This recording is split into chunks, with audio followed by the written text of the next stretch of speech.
সম্প্রতি এক সপ্তাহ পূর্বে কে বা কারা ধলাই জেলার গন্ডাছড়া মহকুমা হাসপাতালের মর্গে যাওয়ার একমাত্র রাস্তাটি বন্ধ করে দেয়। এই রাস্তার মুখে বেশ টাকা পয়সা খরচ করে একটি দোকান ঘর তৈরি করে নেয়।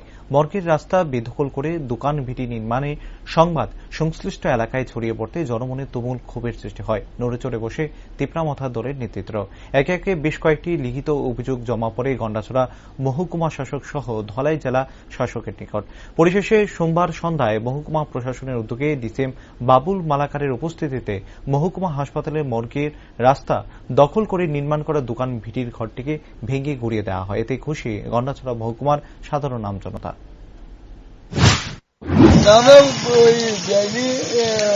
দখলকারের মধ্যে ঘর বানানো হয়েছিল, সেই ঘর আজকে